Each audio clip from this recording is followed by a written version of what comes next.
Մենք իրար չենք տեսնում, բայց հասկանում ենք կես բառից։ Լրատվական ռադիո FM 106.5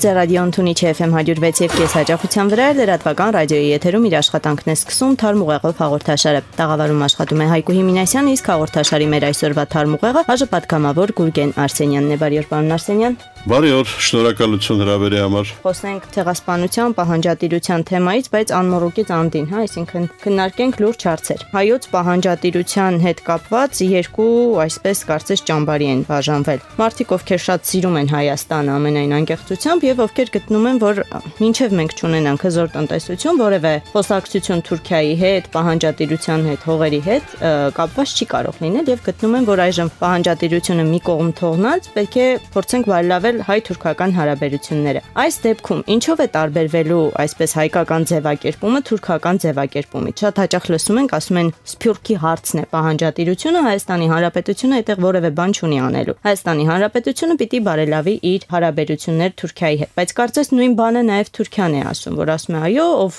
իմ մոտ հող է ունեցել, բերեք ձեր փաստաթղթերը, տալիս եմ ձեզ ձեր տները։ Շնորհակալություն, շատ խրթին հարց է, սակայն ես կփորձեմ ներկայացնել իմ տեսակետը։ Տեսակետիս մեջ առաջերտին մի ճշգրտում անեմ, որ ոչ մի թուրքական կառավարություն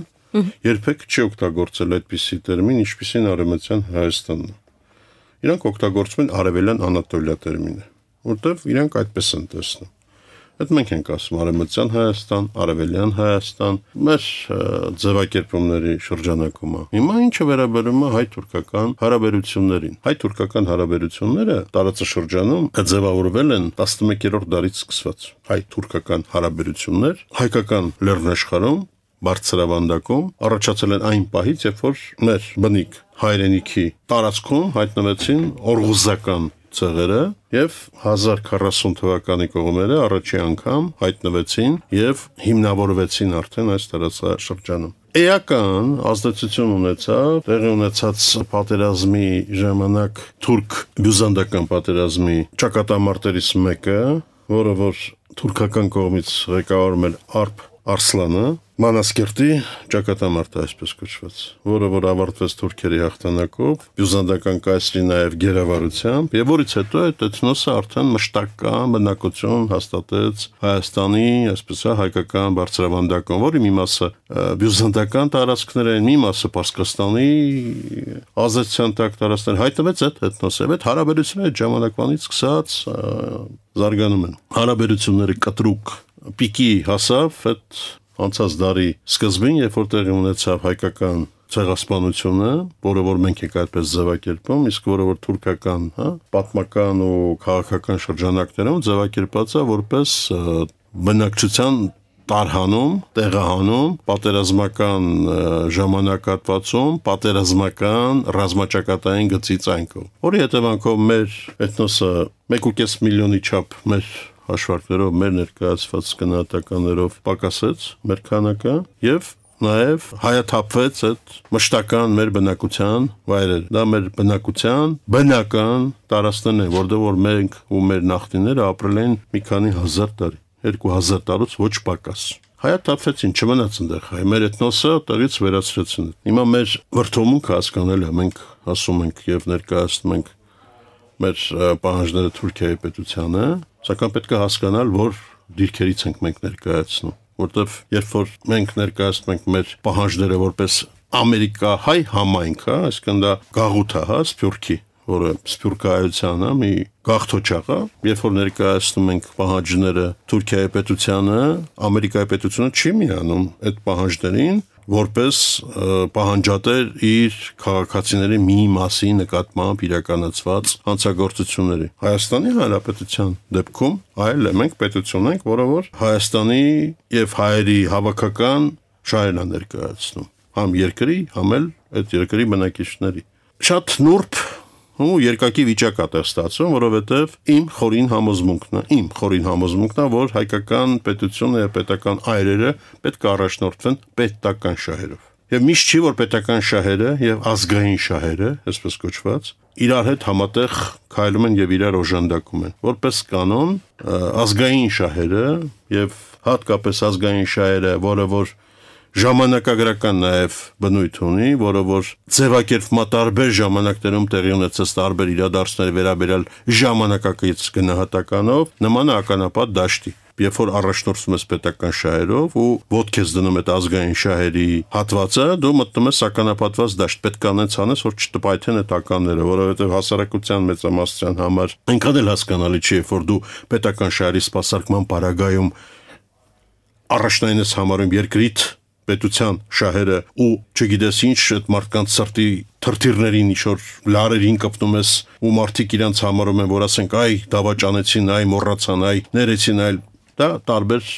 հարթությունների գործընթացներ են։ Հայկական պետության առաջնահերթ խնդիրը դա Հայաստանի Հանրապետության պետական շահերի սպասարկումն է։ Հայաստանի պետական շահերի սպասարկման կոնտեքստում մեր պետության շահերից է բխում, որպեսզի մենք մեր հարևանների հետ ունենանք նորմալ, բարիդրացիական հարաբերություններ։ Դա պետական շահերի սպասարկման լավագույն ճանապարհներից մեկն է։ Թուրք էթնոսի նկատմամբ, ասենք, մեր ներկա հասարակության մեջ սերմանվող ատելությունը լավ բանի չի բերելու, որովհետև մենք նրանով մարդկանց մտքերը, մարդկանց իղձերը, մարդկանց հոգին տանում ենք այլ տեղ։ Այսինքն մենք այսօր հասել ենք մի կարգավիճակի, որ մեր մոտ, մեր հասարակության մեջ հիմիկվա Թուրքիայի հասարակության նկատմամբ ատելություն է սերմանվում։ Այդ ատելության ինչ-որ գործիքներով, ինչ-որ մարդկանց, ինչ-որ շերտերի, ինչ-որ խմբավորումների դա ձեռնտու է։ Տենց եմ հասկանում։ Բայց դա չի կարող լինել ձեռնտու հայկական պետությանը։ Չի կարող լինի հայկական պետությանը ձեռնտու ատելություն սերմանել քո հարևան երկրի ժողովրդի նկատմամբ, որովհետև այդ ատելությունը, որը որ սերմանվում է, որը որ մցվում է հատկապես, ասենք, երիտասարդ, դեռ չձևավորված, դպրոցական տարիքից, ուսանողական տարիքում չձևավորված սերունդների մեջ, դա ոչ կառուցողական մոտեցում է, ոչ կառուցողական, որովհետև հետագայում երբ որ մարդիկ կփորձեն, ասենք, ունենալ հարաբերությունների նորմալ որակ, իրաց դա խանգարելու է այդ տակից դրված այդ բազան, որովհետև բոլոր մարդիկ են մարդկանց երբ որ դիտարկում ես հատով, դրանք սովորական մարդիկ են, մահկանացու են։ Եվ այդ մահկանացուների նկատմամբ ունենալ նախապաշարում չհասկանալով, չնայելով թե ինչ երազանքներ ունի, ինչ արժեքային համակարգ ունի, ինչ նպատակներ է հետապնդում, դա այնքան էլ լավ բան չի։ Վատ հարաբերությունների որ բաժինն է ընկնում Հայաստանին եւ որը ընկնում Թուրքիային։ Կարծես այդ նույն նախապաշարմունքները, ինչպես դուք նշեցիք, նաեւ Թուրքիայի մոտ կան։ Վկա արձանագրությունները, որը Թուրքիան չվավերացրեց եւ որտեղ փաստորեն ինչն էր հիմնական այդ ձեր նշած ազգային շերտի ականապատ շերտի բողոքը, որ փաստորեն մենք սահմանը մեր Հայաստանի Հանրապետության այսպիսով հաստատում ենք, հայ-թուրքական սահմանը վերջնականապես հաստատում ենք եւ բողոք կար, սակայն դա կարծես մեր պետական շահին հասարակության որոշ շերտի կողմից բողոքը կար եւ սակայն մեր իշխանությունները մեր պետական ապարատով մտածում էր պետության զարգացման մասին ստորագրեց, սակայն թուրքական կողմը եւս նախապաշարմունքներ ունի։ Տեսեք, մի մոռացեք, որ եթե մենք հասարակություն ենք, Թուրքիան էլ է նույն հասարակությունը։ Թուրքիան էլ են նույն մարդիկ Մսից Ոսկորից, հա։ Այսինքն Թուրքիայի հասարակության հետ էլ անհրաժեշտության դեպքում համապատասխան շահագրգիռ ուժերը Թուրքիայում կարան խաղան այդ թրթիրների հետ Թուրքիա, որտեղ եթե դուք որոշում եք, որ ասենք ձեր համար որ մենք հասարակություն լինելու իրավունք ունենք, ոնց եք զրկում, ասենք դեպքում Թուրքիայի հասարակությանը բայց մենք զրկեցինք, իրենք չզրկեցին։ Արեք հասկանանք հետևյալը, որ թուրքերը ունեն իրենց պատկերացումները, իրենց տեսակետերը, որը որ իրենց պատկերացումն իրենց տեսակետ։ Եվ երբ որ հարցադրում օրինակի համար արվում էր, որ եթե վավերացվում է արձանագրությունը, դրանով ամրագրվում է հայ-թուրքական, հա, դեմարկացիոն, այսպես ասենք, գիծը սահմանների, ես ուզում եմ ասենք լսեմ բանին, այդ դեպքում օպոնենտներին, թե իրանց պատկերացումով որն է այդ հայ-թուրքական ճիշտ սահմանը։ Վիլսոնյան Հայաստանն այժմ Վիլսոնյան Հայաստանը, որը Հայաստանի փոքր, այսինքն մասն է, հա, ներառում եւ սա կարծես էս փաստաթուղթը թուրքերը պիտի դնեին սեղանին, ասեին հերիքա ձերը Վիլսոնյան Հայաստանն։ Կարծես թուրքերի ձեռքը պետք է լիներ։ Մենք մտել ենք հույզերի դաշտ, հույզերի մարդկանց կեղծ տեղեկատվության, մարդկանց մտքերի ու մարդկանց տրամադրությունների հետ մանիպուլյացիա անելու դաշտ, հա։ Ուզում եմ իմանալ, որ ասենք պետությունները, պետական ապարատը, պետական գործիչները այլ կերպ են մտածում եւ այլ կերպ են գործում։ Ոչ թե մարդկանց հույզերի, մարդկանց ցանկությունների կամ էլ մարդկանց հավեսը այսօր տվեց sense, հավեսը չտվեց sense, դες բան չկա, իրական, հա, քաղաքականություն կա, այդ իրական քաղաքականությունից բխող նպատակների իրականացում կա գործիքակազմ, որով այդ նպատակները իրականացվում են, հա, որպեսզի ավելի sense մասնագիտական ու արդյունավետ սպասարկվի Հայաստանի Հանրապետության պետական շահը, ես խորհուրդ կտայի այդ անսամբլին, որը որ տենց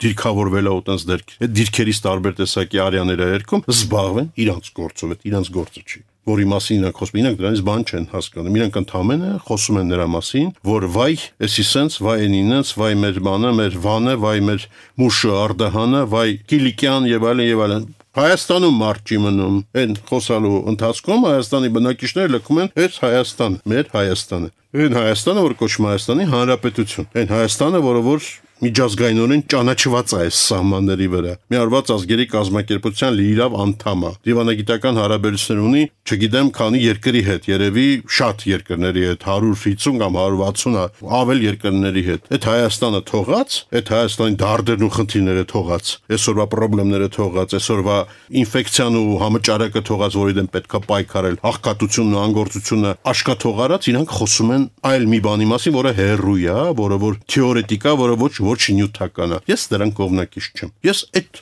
անսամբլի անդամ չեմ, ես այլ անսամբլի անդամ եմ, որը որ ասում է աշխատեք, շենացրեք այն Հայաստանը, որը մենք ունենք։ Կշենացնենք այն Հայաստանը, որը մենք ունենք, ու եթե մենք կդարձնենք մեր երկիրը նախանձելի երկիր այլ մարդկանց համար, միգուցե թուրքերն էլ կգան ու կխնդրենք, ասեն, գիտեք ինչ, արեք մենք ձեր հետ լավ լինենք, ձեր հետ աղբեր լինենք, դուք էլ կարող եք մեզ խորհուրդ տաք ոնց անենք, որ մեր երկիրն էլ շատ ավելի շենանա։ Դրա կողմնակիցն եմ ես։ Մենք ինչի ենք ուզում այդ պարագայում ցեղասպանության ճանաչում, որպեսզի այլևս նման երևույթներ չկրկնվեն։ Ցեղասպանության ճանաչումը մենք մեր համար համարում ենք պարտք մեր նախնիների առջև։ Ես իմ համար, ասենք օրինակի համար, համարում եմ, որ ջանքեր պետքա գործադրել, որպեսզի ճանաչվի ցեղասպանությունը եւ դատապարտվի նմանատիպ գործընթացը, որովհետեւ ցեղասպանությունը իրականացվել է Թուրքիայում սեփական քաղաքացիների նկատմամբ։ Հասկանում եք։ Անզեն քաղաքացիների նկատմամբ, իրենց իսկ անզեն քաղաքացիների նկատմամբ, իրենց իսկ ոստիկանական եւ կիսառազմականացված ջոկատների միջոցով։ Իսկ դուք ձեր ելույթում նշեցիք, որ ժողովուրդն էլ էր մասնակցում նաեւ այդ։ Շարունակում եմ, եւ այդ խնդրումը, նաեւ ավելի մասշտաբային է դարձվել այն պահին, երբ որ ներգրավել են, ասենք, նաեւ ընդհանուր մահմեդական բնակչությանը, մահմեդական բնակչության համար դարձել են ձեռնտու մասնակցել այդ հանցագործություններին, հասկանում եք։ Մասշտաբայնացրել են այդ process-ը։ Ես դրան դեմ եմ, որ ասենք քաղաքացիական կամ ռազմական կոնֆլիկտի ժամանակ սեփական բնակչության մի մասի նկատմամբ կիրառես նմանատիպ մեթոդներ, ոչնչացնես, տեղահանես, ֆիզիկապես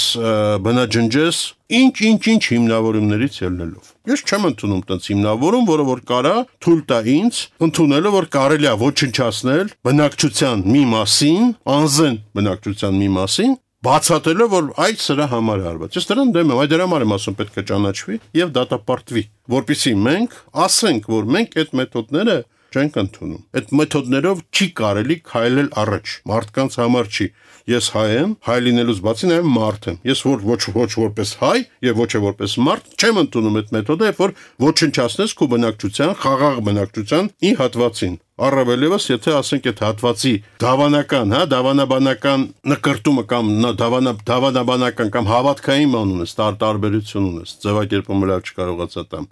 Ու բացատրես դա նրանով, որ պետական շահերն էին պահանջում կամ Թուրքիան այս գործողությունը իրականացնում էր, որպեսզի ապահովի իր թիկունքը, բանակի թիկունքը ռազմաճակատի գծի բնակչության ոչ լոյալ վերաբերմունքից։ Դες բան չի լինում, որովհետև այդ բնակչությունը զենքը ձեռին չի պայքարել Թուրքիայի դեմ։ Այդ բնակչությունը ապստամբություն չի բարձրացրել թուրքերի դեմ։ Զենքը ձեռքին չի ապստամբել։ Միակ դեպքը, որ շատ վատ է արել, ըստ թե լավ է արել, որ չի պայքարել։ Բնակչությունը ապստամբելու իր երկրում իր իշխանության դեմ ապստամբելու իմաստը ո՞րն էր։ Եթե ապստամբում էր, то ապստամբեր մինչև այդ պատերազմը։ Եթե ինքը ման ուներ ասելու այդ երկրի իշխանություններին, եթե այդ երկրի իշխանություններին, էթնոսին չէ, ժողովրդին չէ, իշխանություններ, то աներ։ Հենա դաշնակները ասեք օրինակի համար երեք թուրքերի հետ միացան, չէ, ու հեղաշրջում իրականացրեցին, չէ, օրինակի համար։ Ասեք իրանք այդպես մի բան արեցին։ Ճիշտ է։ Իսկ այդ բնակչությունը տես ցանկություններ ինքն էլ մի այլ բան կաներ։ Այդ բնակչությունը չի ապստամբել գործող իշխանության դեմ։ Ոչ ռազմական, ասենք,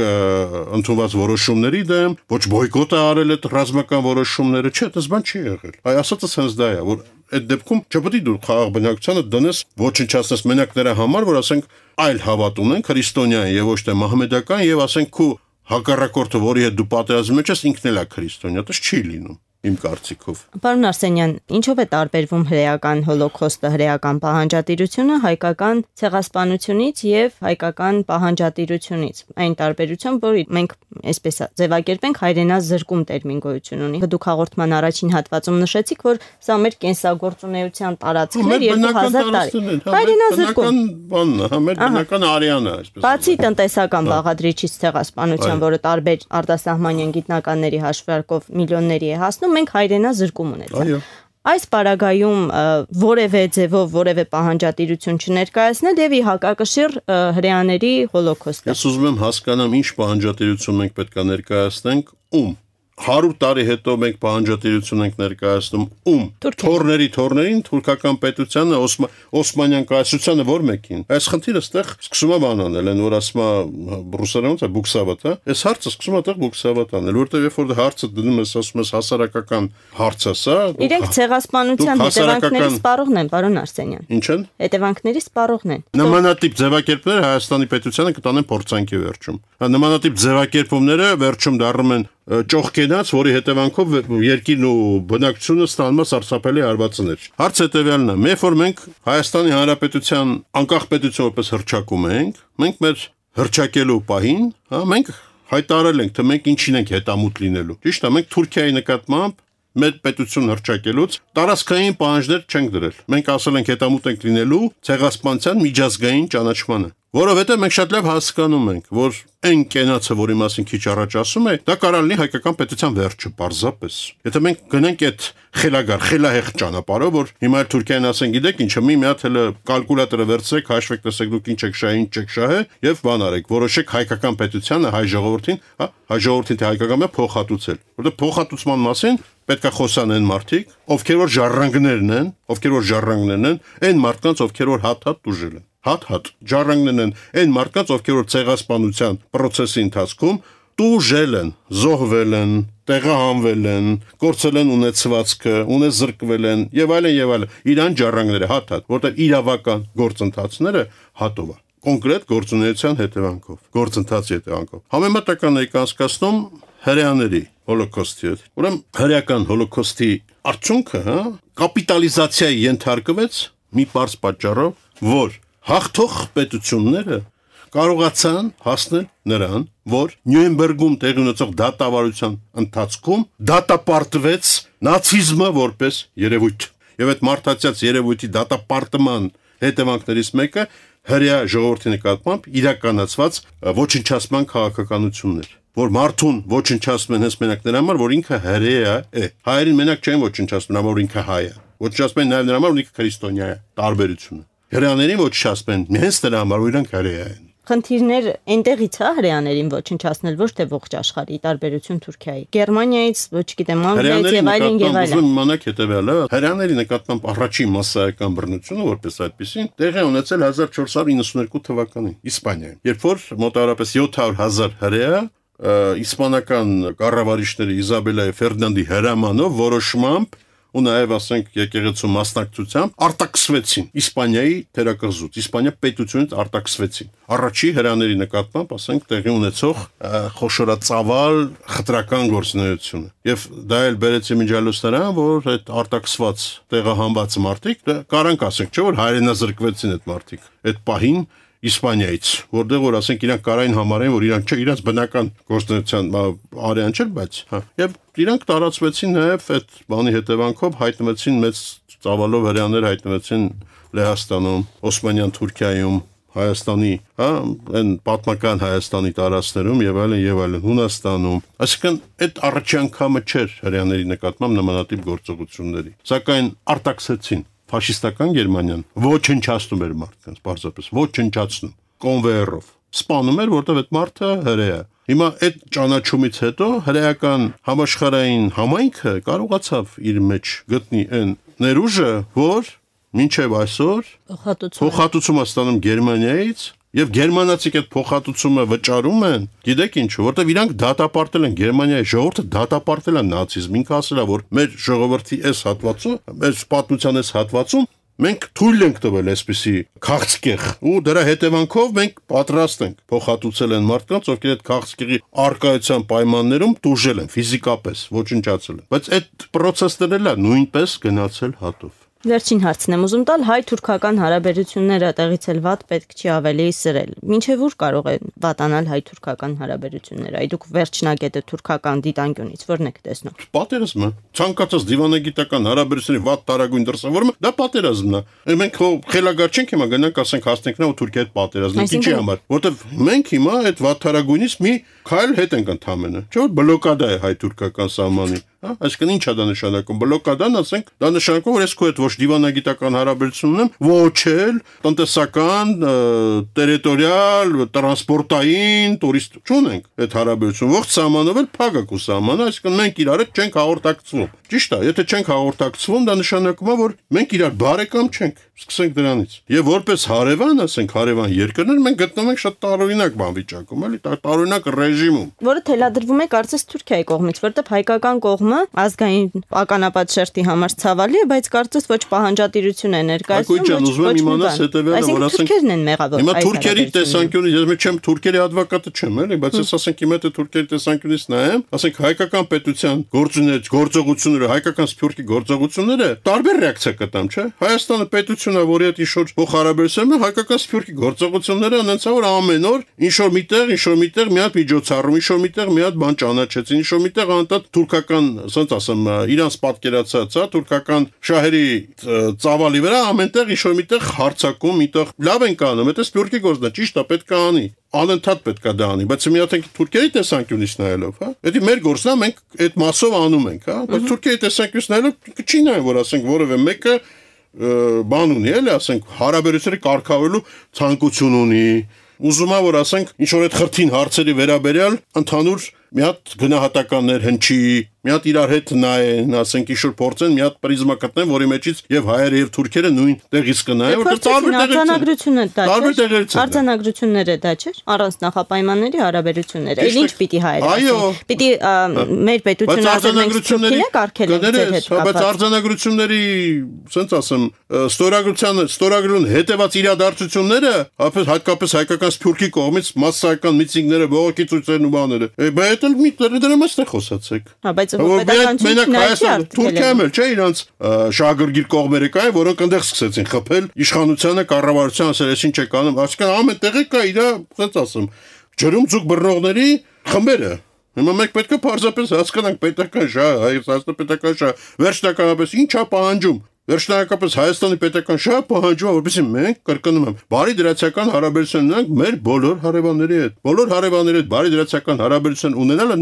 նվազեցնում է պատերազմի վտանգը, այսինքն մեծացնում է երկրի անվտանգության մակարդակը։ Կարճ կոնկրետ, հա, ակնհայտ ձևակերպումներ են։ Թուրքը չի փոխվում։ Այս մտավախությունը որ կա, հա,